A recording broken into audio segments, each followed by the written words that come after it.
gente, eu sou Juscelene Rocha, sejam todos muito bem-vindos ao canal. E no vídeo de hoje eu vou falar sobre esse livro aqui, que vem com duas histórias, Os Sete Dedos da Morte e A Toca do Verme Branco, em um volume só. Esse livro aqui ele faz parte daquele box que eu mostrei, eu vou deixar o link na descrição do vídeo, caso vocês queiram ver o box completo. Mas antes de começar o vídeo, deixa logo o seu like.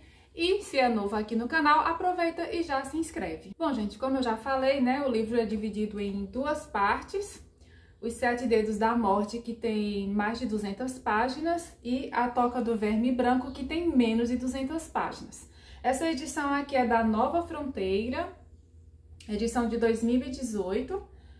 E eu já comentei que eu adorei essa cor de capa aqui, perfeita, lindíssima. E a tradução desse volume aqui é a Estefânia Alago. A tradutora desse livro aqui não é a mesma que traduziu o livro do Drácula, que pertence ao mesmo box. Eu vou começar falando sobre os Sete Dedos da Morte, que narra o mistério em torno de um velho paleontólogo que é encontrado no chão do seu quarto com um ferimento horrível no braço. E aí sua filha e mais algumas pessoas, né, outros personagens, ficaram se revezando para acompanhar o doente desacordado durante as madrugadas, né, para passar as noites ali com ele, porque ele estava demorando muito para acordar daquele desmaio. Mas alguns acontecimentos estranhos tomaram conta das madrugadas de vigília. Gente, até a metade da história eu estava achando muito interessante. E quanto mais eu lia, mais eu queria ler, né? Saber mais sobre os mistérios e as descrições dos lugares, os detalhes. Esse livro aqui ele é rico em detalhes. Mas aí, do meio pro fim, a história foi ficando meio sem graça, sabe?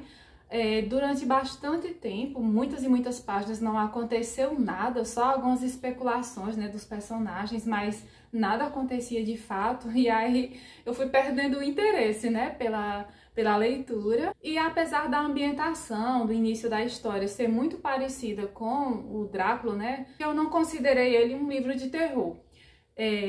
Suspense e mistério é um gênero que se encaixa melhor para essa história aqui, Os Sete Dedos da Morte. E aí, gente, os elementos que iam aparecendo na história, eu ia tentando juntar as peças para descobrir o mistério. Só que aí, quando o livro foi perdendo a graça para mim, eu já estava achando que o final ia ser aquele óbvio, né, que estava na minha cabeça. Ah, o final tá óbvio aqui, eu já sei o que vai acontecer no final. Só que, quando eu cheguei lá no final, ele foi menos interessante do que eu imaginava que fosse, né?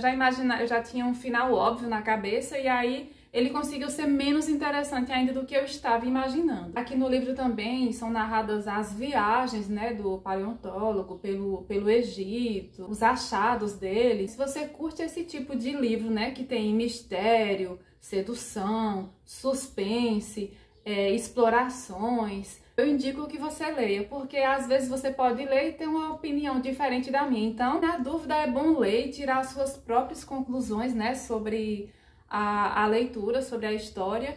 E eu acho que eu me decepcionei um pouco, porque eu estava esperando muito, né? Mas essa é só a minha opinião e eu indico que vocês leiam sim, né, para tirar as suas próprias conclusões. E agora eu vou falar um pouco sobre A Toca do Verme Branco, que foi a última história aqui do livro. E também, gente, é interessante falar que A Toca do Verme Branco, ela foi a última novela publicada pelo Bram Stoker em vida. Nessa história, um rico rapaz se estabelece na propriedade do seu tio-avô. Na verdade, era o tio-avô dele que era riquíssimo, e esse rapaz era o único herdeiro. Então, né? E então, esse rapaz, o seu tio-avô e outros personagens da história se deparam com a lenda de uma terrível criatura que ronda a região. O caso ganha contornos ainda mais sinistros conforme alguns dos vizinhos mostram quem realmente são.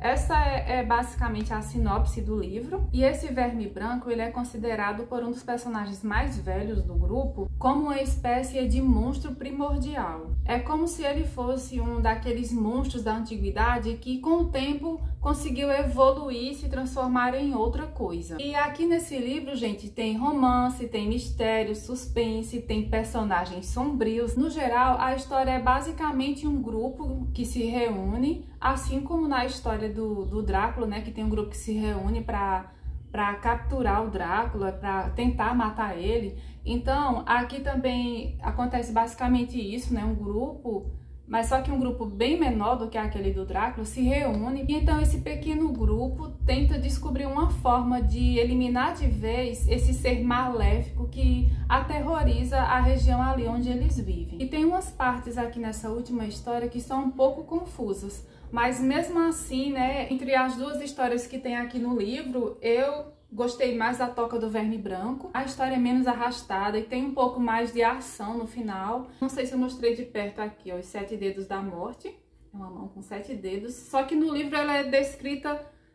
com mais beleza, né? Ela é muito mais bonita do que essa imagem está retratando. E o verme branco aqui está retratado como uma serpente, né? Mas aqui no livro vai dar mais detalhes sobre a evolução desse verme aqui, do que ele se tornou, né, agora nos tempos atuais, que é narrada a história. A capa eu já tinha mostrado antes, a lombada, a folha de guarda, que é lindíssima, a diagramação é muito boa, as páginas são aquele tom amarelado, e também, gente, não veio fitilho, né, como em todas as... Não vem fitilho, mas aí eu coloquei um fitilho aqui que toda hora eu deixava aquele marcadorzinho de papel cair. Aqueles marcadores eu tenho mais pra fazer coleção, sabe? Porque eu tenho uma coleção de marcadores. Como ele faz parte daquele box que eu já mostrei a vocês, né? Esse aqui é o volume 2, o Drácula é o volume 1, esse aqui é o volume 2. Mais uma vez eu peço para vocês deixarem o like e podem ficar à vontade para conversar aí nos comentários. E eu espero muito que tenha ajudado vocês de alguma forma aqui com a minha opinião sobre esse livro. Agradeço a todos por acompanharem o vídeo até aqui. Um beijo enorme para todos vocês e até a próxima. Tchau!